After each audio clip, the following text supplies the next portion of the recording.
మత్తయి సువార్త 5వ అధ్యాయము 7వ వచనములో కనికరము గలవారు ధన్యులు, వారు కనికరమును పొందుదురు. చెప్పండి, అందరు చెప్పండి నాతో పాటు. కనికరము గలవారు ధన్యులు, వారు కనికరము పొందుదురు. ఎంత చక్కని మాట కదండి. దేవుడే మనల్ని కనికరించకపోతే మనం ఏమవుదుమో కదా, ఈ లోకంలో జీవించేవారము కాదు. ఒకవేళ దేవుడు ఆదామును కనికరించకపోతే, ఆదాము ఎప్పుడైతే పాపము చేశాడో అదే దినమున ఆదామును దేవుడు శారీరకంగా కూడా చంపేసి ఉంటే మన అడ్రస్సే లేకపోతూ ఉండేది, ఈరోజు మనం ఉండేవారము కాము. అయితే తినుదినమున నీవు నిశ్చయముగా చచ్చెదవని చెప్పిన దేవుడు ఆదామును ఎంతకాలం బ్రతకనిచ్చిండు? 930 ఏండ్లు ఆదాముపై కృప చూపించాడు దేవుడు. తద్వారా మనమంతా కూడా ఈ భూమిలో ఉనికి కలిగి ఉన్నాం. దేవుని ఒక కృప, దేవుని కనికరము, దేవుని దయ ఎంత గొప్పదో మనం ఈ రోజున ధ్యానించబోతూ ఉన్నాం. ఇంకొకటి మంచి వాక్యము మీకు చెప్తాను చూడండి. సామెతల గ్రంథంలో 11వ అధ్యాయము 17వ వచనము. సామెతల గ్రంథము 11వ అధ్యాయము 17వ వచనంలో ఈ విధంగా రాయబడి ఉంది: దయగలవాడు తనకే మేలు చేసుకొనును, క్రూరుడు తన శరీరమునకు బాధ కలగజేసుకొనును అంట. ఏమండి, దయగలవాడు ఏం చేసుకుంటాడంట? తనకే మేలు చేసుకుంటాడంట. దయగలవాడు తనకు మేలు చేసుకుంటాడు, క్రూరుడు ఏం చేస్తాడంట? తన శరీరమునకు బాధ కలగజేసుకొనును. చాలా గొప్ప వాక్యాలు ఇవే. మీరందరూ కూడా ఇవన్నీ రాసుకొని ఇంటికి వెళ్ళి కంపల్సరీగా ధ్యానించండి. అబ్బా, ఎంత గొప్ప మాటలు ఈ బైబిల్ గ్రంథంలో రాయబడి ఉన్నాయి. వీటి ద్వారా నేను ఏమైనా నేర్చుకుంటాననే ఒక మంచి ఉద్దేశంతో ఇవన్నీ మీరు నోట్ చేసుకోనండి. ఎంత మంచి మాట కదా. ఏమంట? దయగలవాడు ఏం చేసుకుంటాడంట? తనకు మేలు చేసుకుంటాడంట. క్రూరుడు ఏం చేసుకుంటాడంట? వాడే తన శరీరమునకు శిక్ష కలగజేసుకుంటాడంట. మార్కు సువార్త 11వ అధ్యాయము 25వ వచనము. మార్కు సువార్త 11వ అధ్యాయము 25వ వచనములో యేసు ప్రభువు ఈ విధంగా అన్నాడు: మీకు ఒకని మీద విరోధమేమైనను కలిగి ఉన్న ఎడల మీరు నిలవబడి ప్రార్థన చెయ్యునప్పుడెల్లను వాని క్షమించుడి. ఏం చేయాలంట? మీకు ఒకని మీద ఏముండాలంట? ఉండాల కాదు, ఒకవేళ ఉండిన ఎడల మీరు నిలువబడి ప్రార్థన చేయనప్పుడల్లా ఏం చేయాలంట? వానిని క్షమించాలంట. ఏమంటాడు? మీ సహోదరుడు మీ ఎడల తప్పిదము చేసిన ఎడల, ఏమండి, మీరు కాదు, మీ సహోదరుడు మీకు విరోధంగా ఏదైనా పాపము చేస్తే, తప్పు చేస్తే ఏం చేయాలంట? మీరు బల్లను తీసుకోకూడదంట. వదిలిపెట్టి వాని దగ్గరికి వెళ్ళి ఏం చేసుకోవాలంట? సమాధానపడి వాన్ని క్షమించి వచ్చి ఏం చేయాలంట? బలలో చేయి వేయాలట కదండి. ప్రార్థన చేయునప్పుడల్లా వానిని క్షమించుడి. ఏమండి, నోట్ చేసుకున్నారా? ఇప్పుడు మన వాక్య భాగము మత్తయి సువార్త 18వ అధ్యాయము 21 నుంచి 35వ వచనం వరకు. ఏమండి, ఏమో వినపడడం లేదు నాకు.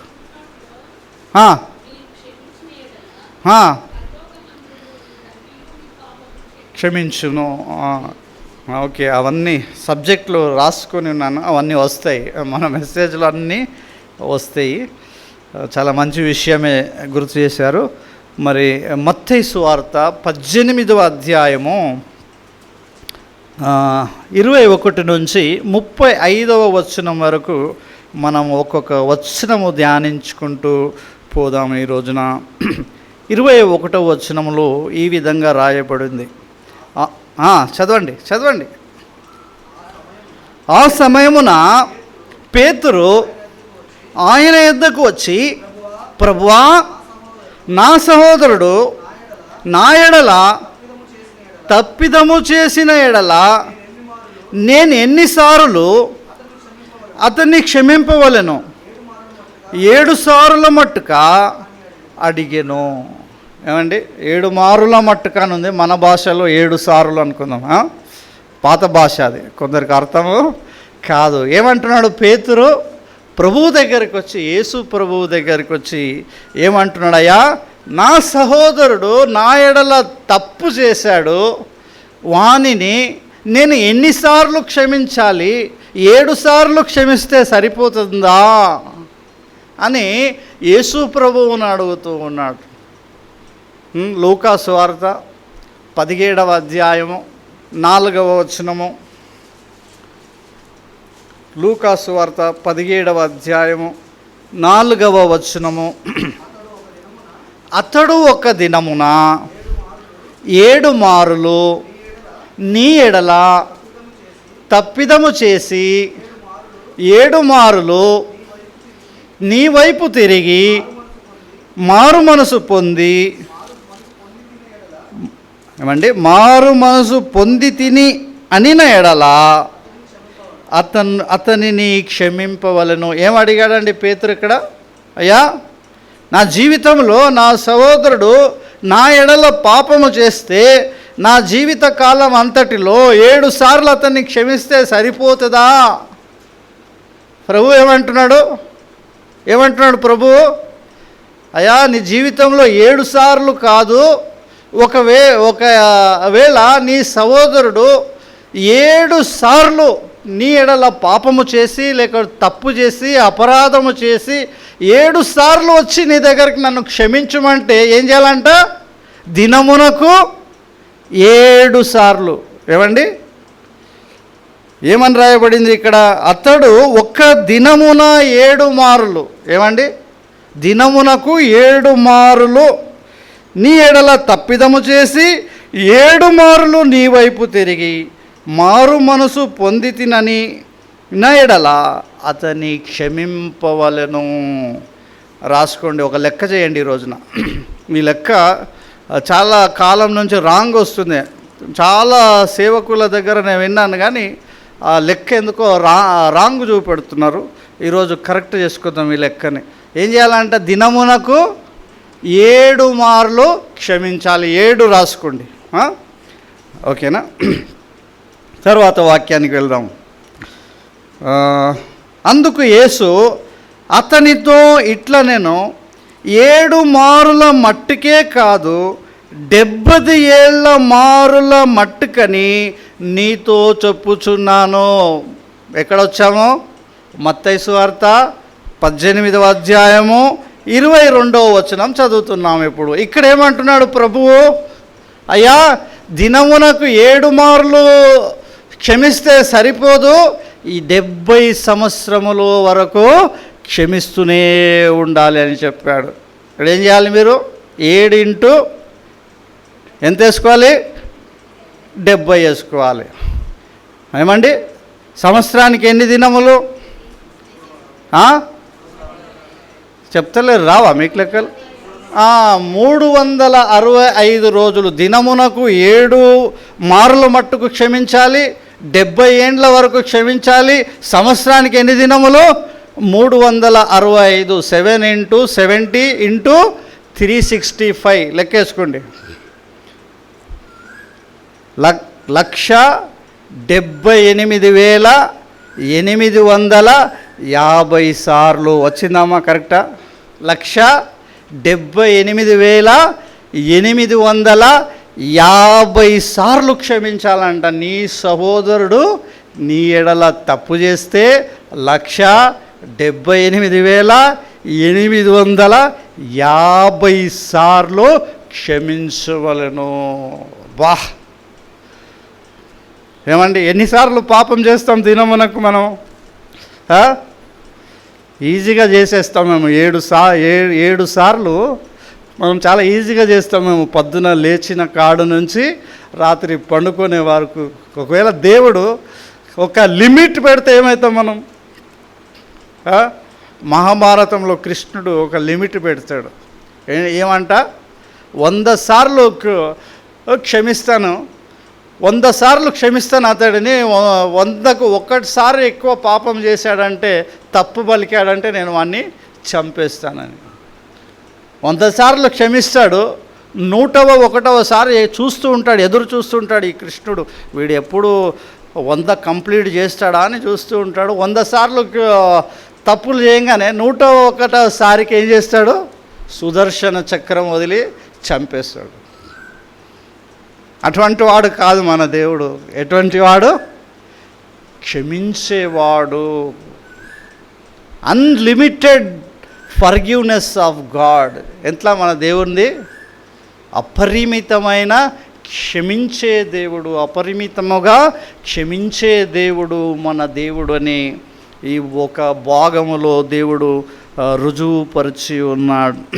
చూడండి, లెక్క సరిగా అయిందా? ఏమైనా రాంగ్ చెప్పానా? కరెక్టేనా? నాకు తెలియదు, ఏమైనా రాంగ్ ఉంటే చెప్పండి. ఓకే, 23వ వచనానికి మనం వచ్చినాక, కావున పరలోక రాజ్యము తన దాసుల యొద్ద లెక్క చూచుకొన గోరిన ఒక రాజును పోలి ఉన్నది. ఏమండి? కావున పరలోక రాజ్యం అంట తన దాసుల యొద్ద లెక్క చూచుకొన గోరిన ఒక రాజును పోలి ఉన్నది. ఎవరా రాజు? గాడ్ హిమ్సెల్ఫ్ అని అక్కడ రాసుకోండి. దేవుడే ఆ రాజు. అతడు లెక్క చూచుకొని మొదలు పెట్టినప్పుడు అతనికి 10,000 తలాంతులు అచ్చియున్న ఒకడు. ఎవడో ఒకడు? మై సెల్ఫ్ అని రాసుకోండి. ఎవరో ఒకడు, నేనే, వేరే వాళ్ళ పేరు రాయొద్దు. మై సెల్ఫ్ అని రాసుకోండి. నేనే అతని దగ్గర, అతని ఒకడు అతని యొద్దకు తేబడెను. ఇదేమంట? పరలోక రాజ్యము తన దాసుల యొద్ద లెక్క చూచుకొని గోరిన ఒక రాజును పోలి ఉన్నది.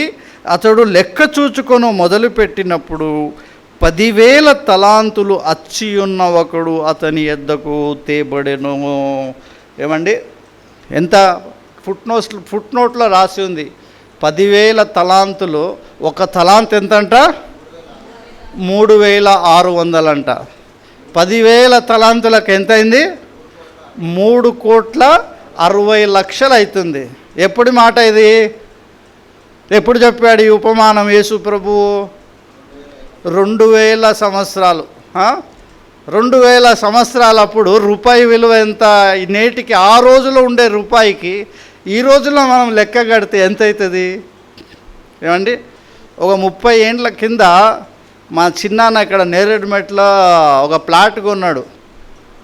14,000 ఇచ్చి 200 గజాల ప్లాట్ కొన్నాడు. ఈరోజు ఆ ప్లాట్ విలువ 1,00,00,000 రూపాయలు. ఎంత? 1,00,00,000 రూపాయలు దగ్గర. ఎంత అయింది? 30 సంవత్సరాలకే డబ్బు విలువ ఎంత పెరిగిందంటే, అప్పుడు ఎప్పుడు 2000 సంవత్సరాల కింద 3,60,00,000 ఈ రోజుకి ఎంత అవుతుంది విలువ? కట్టలేం. కొన్ని వేల రెట్లు కావచ్చు, 1,00,000 రెట్లు కావచ్చు. అంటే దేవుడు చూడండి, అంత అప్పు అంత అప్పు కట్టాలంట దేవుడికి. మనం ఎంత కట్టాలి చెప్తాను. అంత అప్పు మనము దేవుడికి తీర్చేవారమై ఉన్నాం. అంత పాపము దేవునికి విరోధంగా మనము చేసి ఉన్నాము. 25వ వచనానికి వచ్చినప్పుడు మనం ఏం చూద్దామంటే, అప్పుడు ఏమంటున్నాడు? అప్పు తీర్చుటకు వాని యొద్ద ఏమీ లేనందున వాని యజమానుడు వానిని, వాని భార్యను, పిల్లలను, వానికి కలిగినది యావత్తును అమ్మి అప్పు తీర్చవలెనని ఆజ్ఞాపించెను. ఏం చేయాలంట? 3,60,00,000 పెట్టుకుందాం, ఎందుకు మనం కన్ఫ్యూజ్. 3,60,00,000 కట్టాలి. ఇప్పుడు వాని దగ్గర ఏం లేదంట, కట్టనికి ఏమి చిల్లి గవ్వ కూడా లేదంట. ఈ యజమానుడు ఏమంటున్నాడు? వెళ్ళి నీ భార్యను అమ్ము, నీ పిల్లలనమ్మో నీకు కలిగినది అంతా అమ్మేసి వచ్చిన అప్పు తీర్చు అంటున్నాడు. ఆ కాలంలో ఏంటి ఇలా అంటున్నారంటే, ఆ కాలంలో అది రీతి. పిల్లలు నమ్ముకోవచ్చు, భార్య నమ్ముకోవచ్చు, అన్నదమ్ములు నమ్ముకోవచ్చు, మనకు ఎవరైనా పనివారు మన దాసులు ఉంటే వాళ్ళను కూడా అమ్ముకోవచ్చు. అమ్మి ఏం చేయాలి? అప్పు తీర్చవలెను అని ఆ రాజు ఆజ్ఞ వేశాడు. ఏమండి, ఈ అప్పు అంటే ఏందో చూద్దాం ఒకసారి. అప్పు అంటే ఏందో చూడండి. లూకాసు వార్త 11వ అధ్యాయం 14వ వచనం చూడండి. మేము మాకచ్చి ఉన్న ప్రతివానిని క్షమించుచున్నాము గనక మా పాపములను క్షమించుము. చాలమ్మా, ఇక్కడ మాకు విరోధముగా చేసిన పాపములను వారికి మేము క్షమించిన ప్రకారము మా పాపములు క్షమించుము. ఏంటి అప్పంటే? అప్పంటే ఏంటి? పాపములు, దేవునికి విరోధముగా మనము చేసే పాపములు ఏం చేయాలంట? దేవుడిని ఏం అడుగుతున్నాం మనము? ప్రభువా, మేము నీకు విరోధముగా చేసిన పాపములను క్షమించుము అని మనము ప్రార్థన చేసుకుంటూ ఉంటాం. బల్లకు ముందు ఏం ప్రార్థన చేస్తాం మనము? ప్రభువా, నేను నా సహోదరుని దగ్గర అబద్ధం ఆడి తిని, పాపము చేసి తిని, క్షమించుము.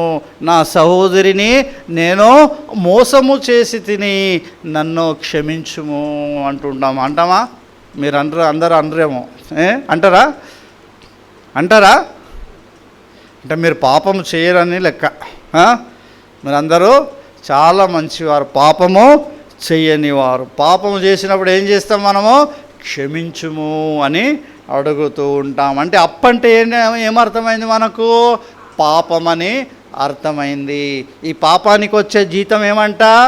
మరణమంట. ఇప్పుడు మనం మత్తయి సువార్త 16వ అధ్యాయము 26వ వచనం. ఒక మనుష్యుడు లోకమంతయు సంపాదించుకొని తన ప్రాణమును పోగొట్టుకుంటే అతనికి ఏమి ప్రయోజనమో?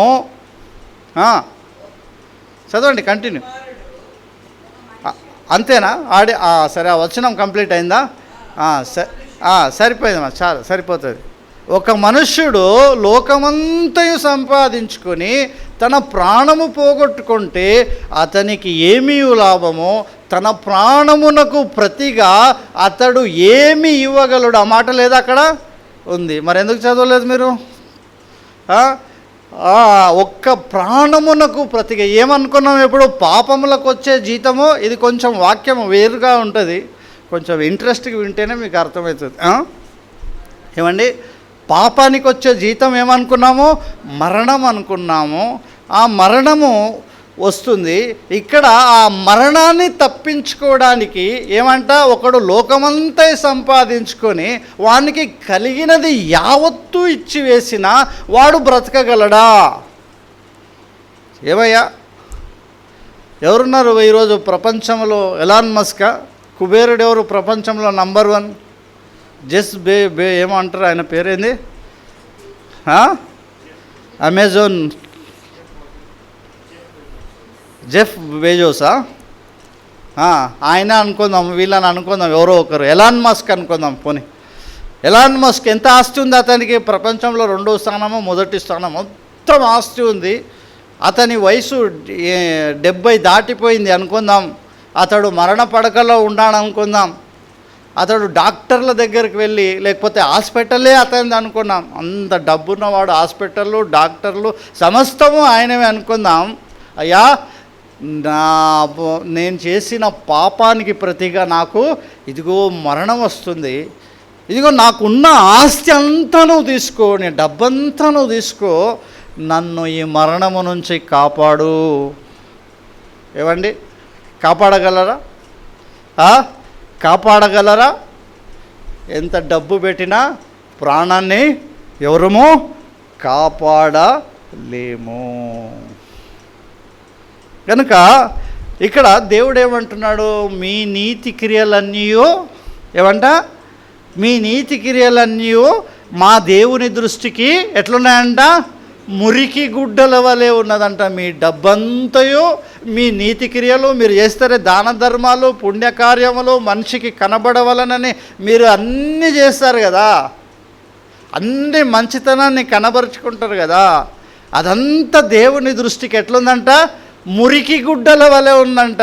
అవి అయ్యా ఇదిగో మేము నీకోసం చేసామంటే ఛీ అని అటు పడవేస్తాడు దేవుడు. మీ క్రియలన్నీ ఆయన ఎదుట మురికి గుడ్డల వలె ఉన్నవి. 1 పేతురు 1:18 ఏమంటాడంటే, మీరు వెండి బంగారముల వంటి క్షయ వస్తువుల చేత విమోచింపబడలేరు. ఏమండి? వెండి బంగారముల వంటి క్షయ వస్తువుల చేత విమోచింపబడలేరు. మిమ్మల్ని ఎవడు బ్రతికించలేడు. డబ్బుతో, వెండితో, బంగారముతో మీరు బ్రతకరు. ఏమండి? ఇది 18-25 వచనంలో మనం నేర్చుకుంటున్నాం. ఏమంటాడు? అప్పు తీర్చుటకు వాని యొద్ద ఏమీ లేనందున వాని యజమానుడు వానిని, వాని భార్యను, వాని పిల్లలను, వానికి కలిగినది యావత్తును అమ్మి అప్పు తీర్చవలెనని ఆజ్ఞాపించను. ఇప్పుడు ఏమర్థమవుతుంది?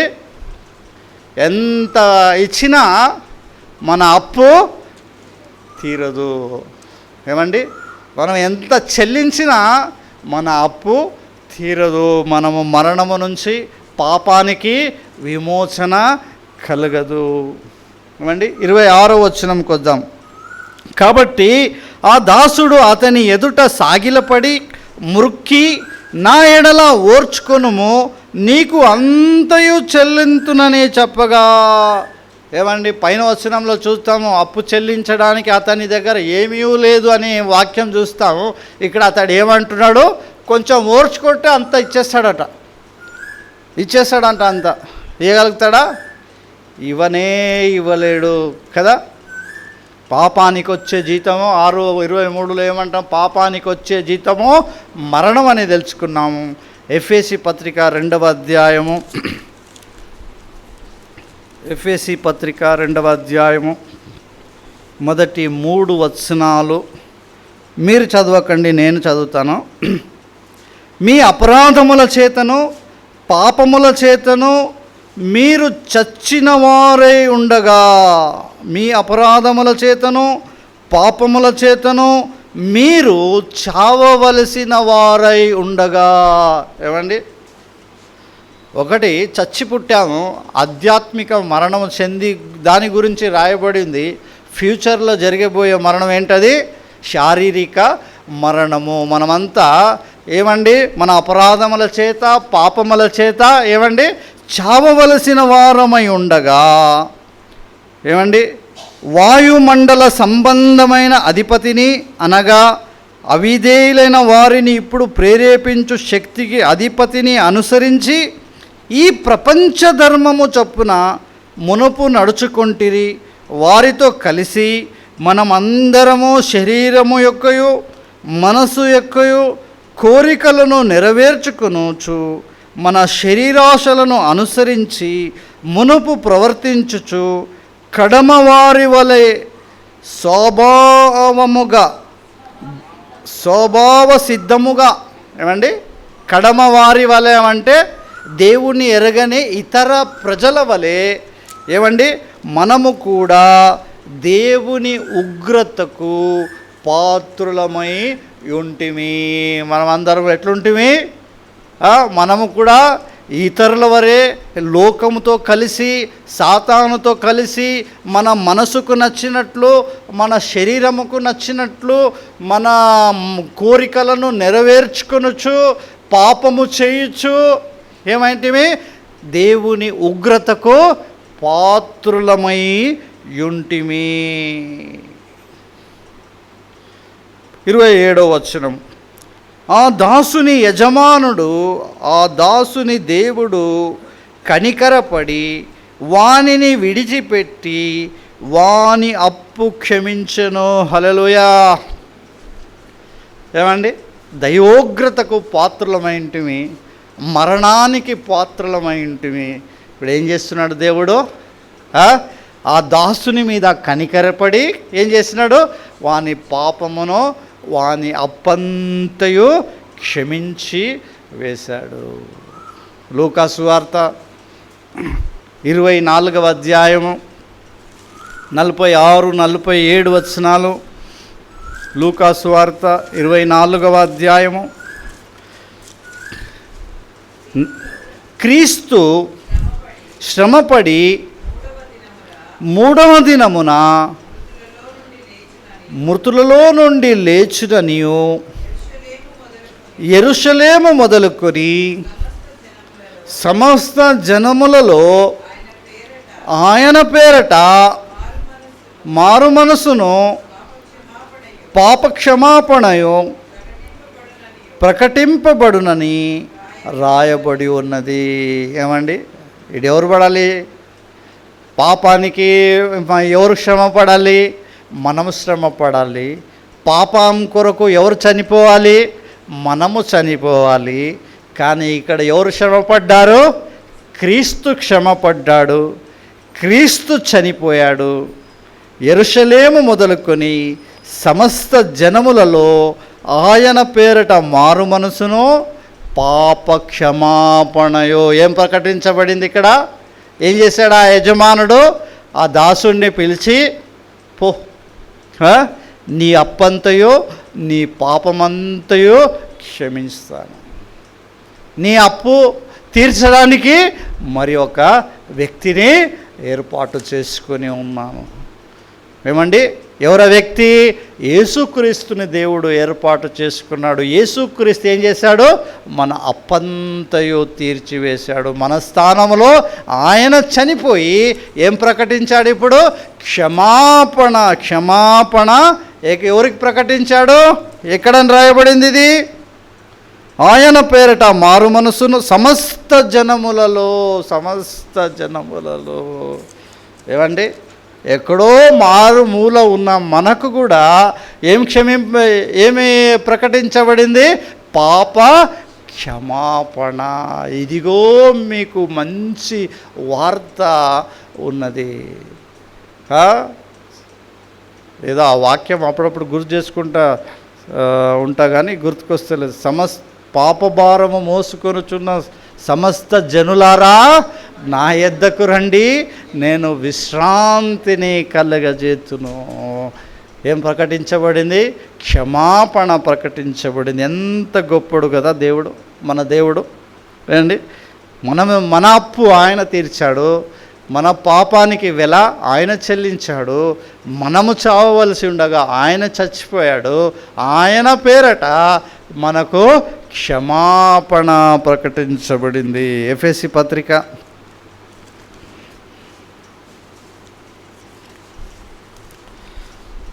2వ అధ్యాయము 4వ వచనం నుంచి చూద్దాం. అయినను దేవుడు కరుణా సంపన్నుడై ఉండి, ఎంత మంచి గొప్ప గొప్ప వర్డ్స్ వస్తాయి చూడండి, అన్నీ మీరు అండర్లైన్ చేసుకోండి, రౌండప్ చేసుకోండి. ఏమై ఉన్నాడు దేవుడు? కరుణా సంపన్నుడై ఉన్నాడు. ఎవరండి మన దేవుడు? కరుణా సంపన్నుడై ఉండి మనము మన అపరాధముల చేత చచ్చిన వారమై ఉండినప్పుడు సహితము మన ఎడల చూపిన తన మహాప్రేమ చేత. ఏమండి, రెండో వాడు ఏమొచ్చింది? కరుణా సంపన్నుడు, మహాప్రేమ. దేవునికి ఏముంది మన ఎడల? మహాప్రేమ. మామూలు ప్రేమ కాదు, మహాప్రేమ కలిగి ఉన్నాడు. మహాప్రేమ చేత మనలను క్రీస్తుతో కూడా బ్రతికించెను, కృపచేత మీరు రక్షింపబడి ఉన్నారు. ఏమండి, కరుణ, ప్రేమ, కృప. యేసుక్రీస్తునందు ఆయన మనకు చేసిన ఉపకారము ద్వారా ఏం చేశాడంట? యేసుక్రీస్తు ఉపకారము చేశాడంట. చాలాసార్లు మీకు ఈ చెప్పాను కథ కదండి. ఒక దుర్మార్గుడు చావవలసి ఉండగా ఆ రాజకుమారుడు వచ్చి ఏం చేశాడంట? వాణ్ణి తప్పించి, ఇదిగో వీని అప్పంతా నేను చెల్లిస్తాను, వీని పాపానికి వచ్చే శిక్ష నేను భరిస్తాను, వీన్ని క్షమించి వేయమని ఆ యువరాజు వచ్చి ఆ మరణ శిక్ష తను వేసుకున్నాడంట. ఉపకారము చేసినాడు. ఇక్కడ ఏం చేసినాడు? ఉపకారము. ఏమండి, వీడెవడో తెలియదు, అనామకుడు, కానీ దేవుడు వాణ్ణి ప్రేమించాడు కాబట్టి వాని స్థానంలో చనిపోయి దేవుడు ఏం చేశాడు? ఉపకారము చేసినాడు. ఉపకారము అత్యధికమైన తన కృపా మహాదైశ్వర్యమును రాబో యుగములలో కనపరచు నిమిత్తము క్రీస్తు యేసునందు మనలను ఆయనతో కూడా లేపి పరలోకమందు ఆయనతో కూడా కూర్చుండబెట్టెను. ఏమండి, ఎక్కడ మన స్థానము? పాపానికి వచ్చే జీతము మరణము, అగ్నిగుండములో మండవలసిన వారమై ఉంటుండగా ఆయన మన పాపములు లేదా మన అప్పును క్షమించి మన కొరకు ఆయన మరణించి మనల్ని ఏం చేస్తున్నాడు? పరలోకమందు దేవునితో కూడా తనతో కూడా కూర్చుండబెట్టనిస్తూ ఉన్నాడు కదండి. మీరు విశ్వాసము చేత కృపచేతనే రక్షింపబడి ఉన్నారు. ఇది మీ వలన కలిగినది కాదు, ఇది దేవుని వరమే. అండి, మన అప్పుని మనము తీర్చలేము, మన పాపానికి మనము ప్రాయశ్చిత్తము చేసుకోలేము, కానీ ఎవరు చేశారు? దేవుడే చేశాడు. ఇది మన వలన కలిగినది కాదు, ఇది దేవుని వరమే. రోమపత్రికలో కూడా చూద్దామా? ఒక 3 వచనాలు చూద్దాం. రోమపత్రిక 5వ అధ్యాయము 8 నుంచి, రోమపత్రిక 5వ అధ్యాయము 8 నుంచి 11 వరకు. అమ్మ చదవండి. అయితే దేవుడు మన ఎడల తన ప్రేమను వెల్లడిపరచుచున్నాడు. ఎట్లనగా మనమింకనూ పాపులమై ఉండగా. ఎట్లనగా ఎప్పుడు చనిపోయాడు మన కొరకు? మనం పాపంనంతటిని వదిలేసి ఇక నాలో ఏ పాపము లేదు, నేను నీతిమంతుడు అయిపోయినా అన్నప్పుడు కాదు. ఎప్పుడు చనిపోయాడు? మనం ఇంకా పాపులమై ఉంటుండగా, నిస్సహాయకరమైన స్థితిలో ఉంటుండగా, అప్పుకు ప్రతిగా ఏమి చెల్లించలేనప్పుడు ఏం చేశాడంట? క్రీస్తు మన కొరకు చనిపోయెను. ఎవరి కొరకు చనిపోయాడు? క్రీస్తు మన కొరకు చనిపోయెను. కాబట్టి ఆయన రక్తము వలన ఇప్పుడు నీతిమంతులుగా తీర్చబడి. ఎవరి రక్తము? యేసుక్రీస్తు రక్తము. వెండి బంగారముల వంటి క్షయ వస్తువుల చేత మీరు విమోచింపబడలేదు, కానీ గొర్రెపిల్ల వంటి నిర్దోషమైన రక్తము చేత. ఎటువంటి రక్తము? నిర్దోషమైన గొర్రెపిల్ల వంటి రక్తము చేత మీరు విమోచింపబడితిరి. యేసుక్రీస్తు రక్తము నిర్దోషమైన రక్తము.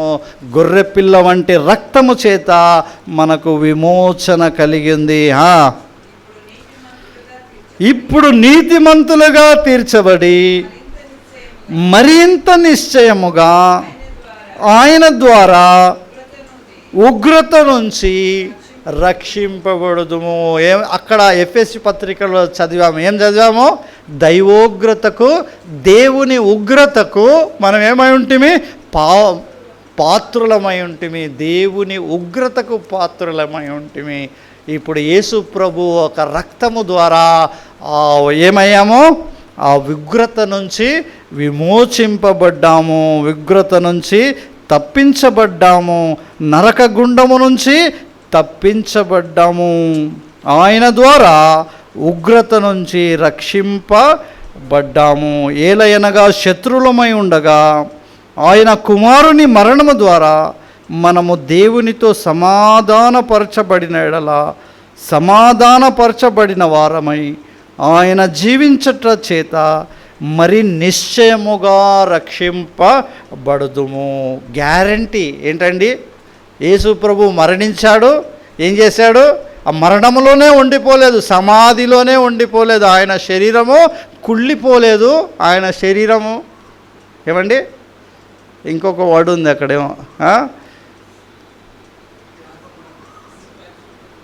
ఆయన శరీరము సమాధిలో కుళ్ళిపోలేదు, ఆయన శరీరము సమాధిలో విడువబడలేదు, ఆయన మరణాన్ని గెలిచాడు, తిరిగి లేచాడు గనుక మీ కొరకు నేను చనిపోయాను. నన్ను విశ్వాసం ఉంచువాడు మరణించక ఎక్కడ దాటాడు? అగ్నిగుండమును దాటుకొని నిత్య జీవములో ప్రవేశించాడు. గ్యారంటీ ఇచ్చాడు యేసు ప్రభువు. గనుక ఏమంటున్నాడో, ఆయన లేచుట ద్వారా ఉగ్రత నుంచి రక్షింపబడుదుము. అంతేకాదు మన ప్రభు అయిన యేసుక్రీస్తు ద్వారా మనము దేవుని యందు అతిశయపడుచున్నాం. ఆయన ద్వారానే మనము ఇప్పుడు సమాధాన స్థితిని పొంది ఉన్నాము. ఏమండి, జనాల్ని చూడాలా మీరు లోకంలో పోయి. 50 రూపాయలకు 100 రూపాయలకు కూడా అన్నదమ్ములు కొట్టుకుంటున్నారు.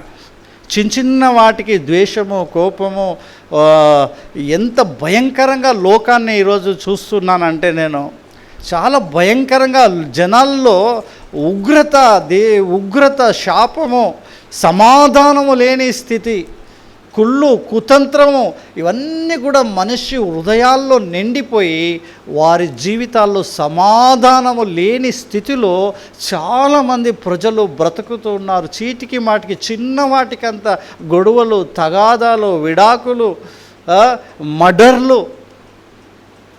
కానీ దేవుని ఎరిగిన మనము ఎటువంటి స్థితిలో ఉన్నామండి? సమాధానకరమైన స్థితిలో. ఎవరిచ్చారు ఇది? ఎంతమందికి లేదు సమాధానం మీలో? ఇప్పుడు చెయ్యెత్తర్లేండి ఇంటిలో పోయినాక.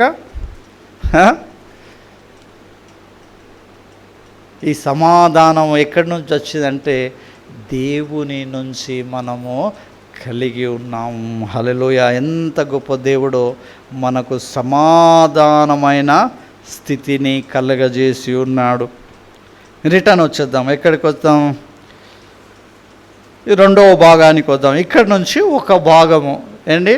మన అప్పు దేవుడు తీర్చేశాడు, మన పాపములను ఆయన క్షమించేశాడు, మనకు రావలసిన శిక్షను ఆయన భరించాడు, మన అప్పును ఆయనే తీర్చేశాడు. మనకు అప్పు లేనివాడు, అప్పు చేసిన వాడిని చూడాలి. నాకు అనుభవం ఉంది బాగా. ఒకప్పుడు బాగా అప్పు ఉండేది, కానీ సమాధానం ఉండేదే కాదు. మన మనసంతా చిడోడు. ఎప్పుడు ఎవడొస్తాడో, ఎవడు డబ్బు అడుగుతాడో, వాడు వస్తే ఏం పోతుంది? నా మర్యాద పోతుంది, నా ఇజ్జత్ పోతుంది. అబ్బా ఎట్లా? దీనికి సొల్యూషన్ ఏంటి అనేది తాగుడు. తాగి మర్చిపోవాలి అన్నీ. అప్పు ఉంటే మనిషికి ఏముండదు? సమాధానం ఉండదు. అప్పు చేసిన వాళ్ళు చాలామంది ఏం చేసుకుంటారు? ఆత్మహత్యలు చేసుకుంటారు తీర్చలేక. ఎందుకు అట్లా చేస్తున్నారంటే హృదయంలో సమాధానం. కానీ ఆ అప్పు తీర్చబడినప్పుడు ఎట్లుంటుంది? అంత హాయిగా ఉంటాము కదా. అట్లనే మన పాపాలు క్షమించబడినప్పుడు కూడా అంతే సమాధానంగా మనము ఉంటున్నాం.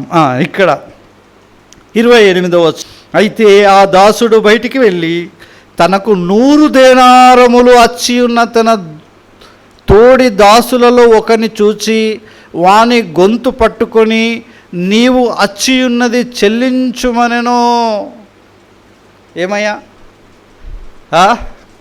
ఎంత విచిత్రం ఉందో చూడండి. ఇక్కడ దేవుడు ఎంత క్షమించాడు. వాని అప్పంతయం 3,60,00,000 అప్పు దేవుడు వాన్ని క్షమిస్తే వాడేం చేశాడంట? ఒక సహోదరుడు వానికి ఎంత ఇవ్వాలంట? 100 దేనారములు. ఒక దేనారం ఎంత అని రాయబడింది? ₹1 అని రాయబడింది.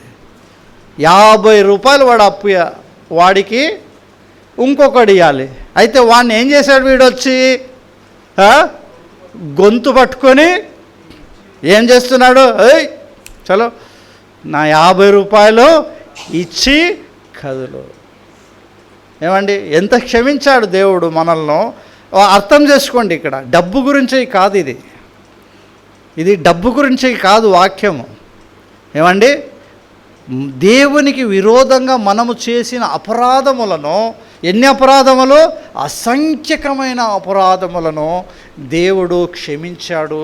మన ఎడల ఎవడైనా లిమిటెడ్, మనుషులు ఎంత చేయగలరు, మనకు విరోధంగా ఎన్ని చేయగలరు? వాళ్ళు చాలా తక్కువ. దేవుడికి మనమేమో 3,60,00,000 చెల్లించాలి, ఆయన క్షమించాడు.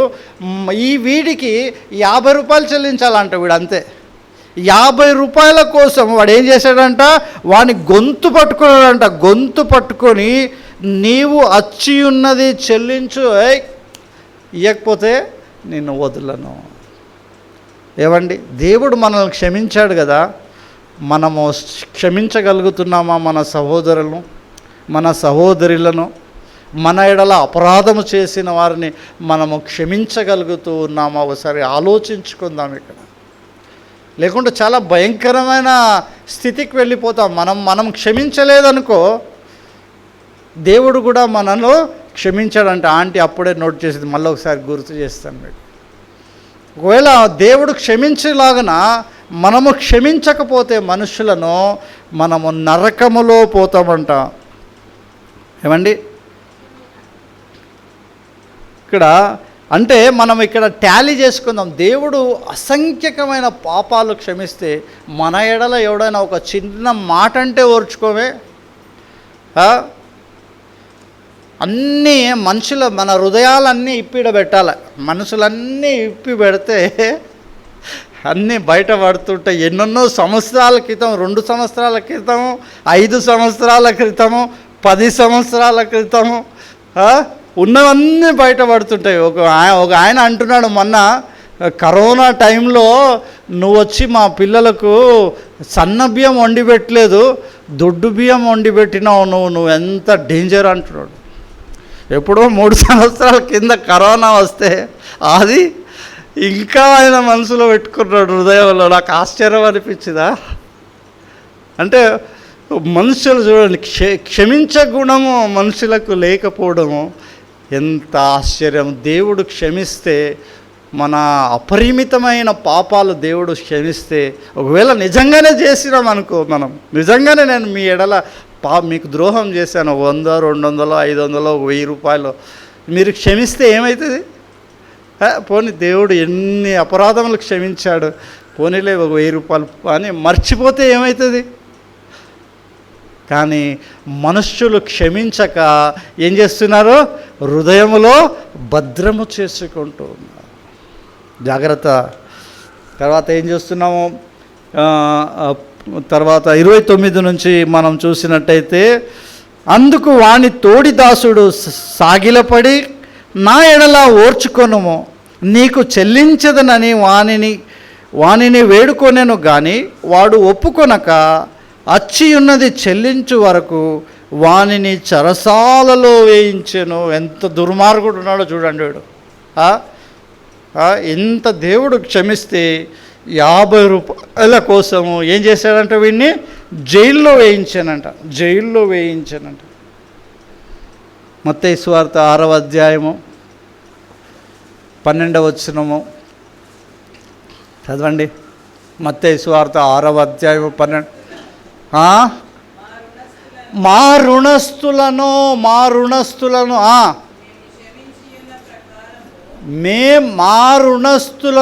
మేము క్షమించి ఉన్న ప్రకారం, జాగ్రత్తగా చదవండి వాక్యము. మా రుణస్థులను మేము క్షమించి ఉన్న ప్రకారము మా రుణములను క్షమించుము. ఎప్పుడు అడగాలి దేవుని మనము? దేవా నన్ను క్షమించుమని ఎప్పుడు అడగాలి? మనము, జాగ్రత్త,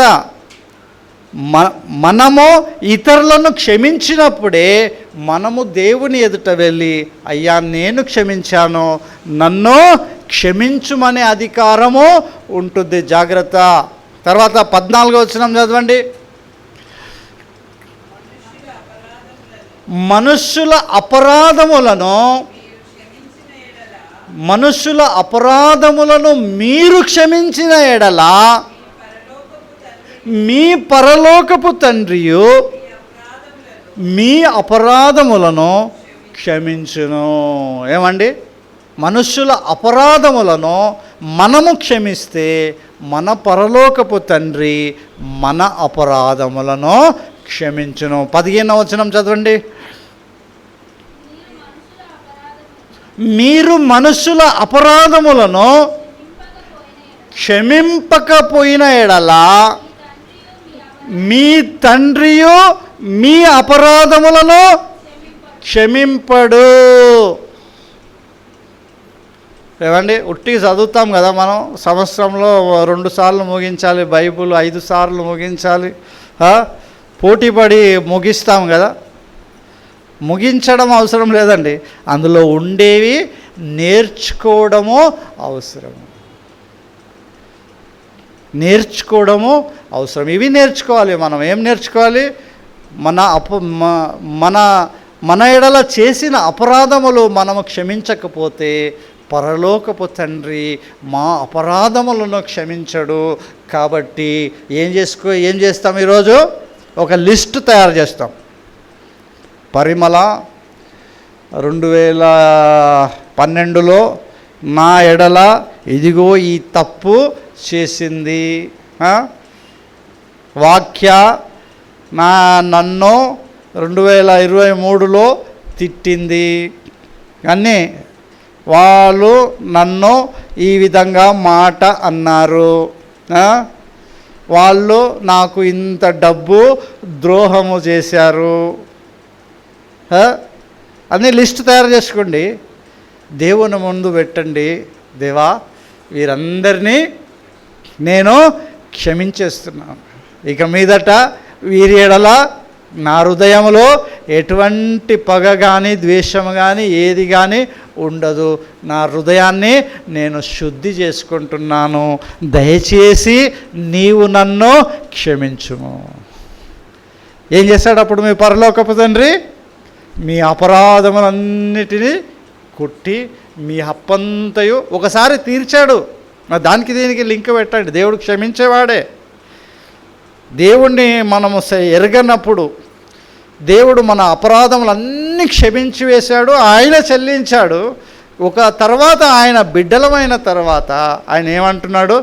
నేను నీకు చేసిన ప్రకారము నీవు కూడా ఇతరులకు చెయ్యు, లేకపోతే తర్వాత క్షమించను. ఎక్కడ వచ్చినాము? 30 వచనం దాకా చదివాం కదా. నెక్స్ట్ వర్డ్ 31 నుంచి. కాగా వాని తోడి దాసులు జరిగినది చూచి మిక్కిలి దుఃఖపడి వచ్చి జరిగినదంతయు తమ యజమానునికి వివరముగా తెలిపిరి. అప్పుడు వాని యజమానుడు వానిని పిలిపించి, చెడ్డదాసుడా, నీవు నన్ను వేడుకొంటివి గనుక నీ అప్పంతయు క్షమించి తిని, నేను నిన్ను కరుణించిన ప్రకారము నీవును నీ తోడి దాసుని కరుణింపవలసి ఉండెను కదా అని అతనితో అనేను. ఏం చేశాడు? జనాలు వచ్చి చెప్పారు, దేవుడు అనుకుందాం, ఆయనకు చెప్పేసరిగో ఈయన నీవు కోట్ల రూపాయల అప్పు క్షమిస్తే వాడు 50 రూపాయలు క్షమించకుండా వానిని జైల్లో వేశాడంటే ఆ దాసుని దేవుడు పిలిపించి, ఏమ్రా, నువ్వు చేసినది ఇన్ని కోట్ల అప్పు, ఇన్ని పాపాలు నేను క్షమిస్తే వాడు నీకు విరోధంగా ఒక తప్పు చేస్తే క్షమింపవా? నిన్ను క్షమించిన ప్రకారము నీవును క్షమింపవలసి ఉండవలసింది అని అంటూ ఉన్నాడు. ఏమండి? ఎఫెసీ పత్రిక 4వ అధ్యాయం 32, ఎఫెసీ 4:32.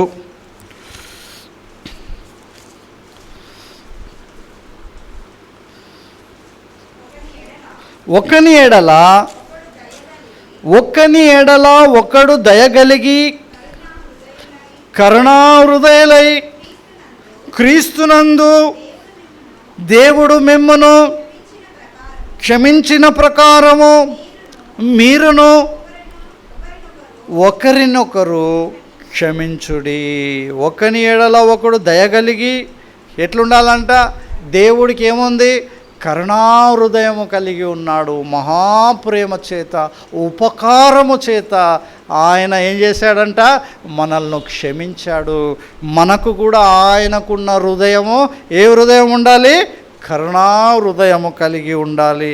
ఏంటి, దేవుడు మిమ్మును క్షమించిన ప్రకారము మీరును ఒకరిని ఒకరు క్షమించుడి. 34 నుంచి, అందుచేత వాని యజమానుడు కోపపడి తనకు అచ్చియున్నదంతయు చెల్లించు వరకు బాధపరచు వారికి వానిని అప్పగించును. ఏమండి, మీలో ప్రతివాడును తన సహోదరుని హృదయపూర్వకముగా క్షమింపని ఎడల నా పరలోకపు తండ్రియు ఆ ప్రకారమే మీ ఎడల చేయును. ఏమండి, అర్థమైందా? సబ్జెక్ట్ అర్థమైందా? మనము క్షమించకపోతే దేవుడు కూడా ఇక్కడ మాట వచ్చింది చూడండి, ఆ యజమానుడు అని చదివాము. ఇక్కడ చివరి ఫినిషింగ్లో ఏమంటున్నాడు, నా పరలోకపు తండ్రియో మిమ్మును క్షమింపడు. కనుక ఒక మంచి తీర్మానము ఈరోజున మనము తీసుకుందాం. మీరు చాలా మంచి సబ్జెక్టు, మరి చెప్పడానికి నాకు రాలేదేమో, కానీ మీరు సొంతంగా ఒకసారి మనసు పెట్టి ధ్యానించండి. దేవుని ప్రేమ, ఆయనకుండే క్షమాగుణము, ఆయనకుండే దయాగుణము మనకు అర్థమవుతుంది. ఎంత క్షమించాడు దేవుడు, అపరిమితమైన అపరాధములను దేవుడు మన అపరాధములను క్షమించాడు. మనము కొంచెము మన సహోదరుల పట్ల క్షమించలేమా అనే విషయము చాలా బాగా అర్థమవుతుంది మనకు. కనుక మనం సొంతంగా కూడా ధ్యానించుదాం, కనుక మౌకరించుదాం.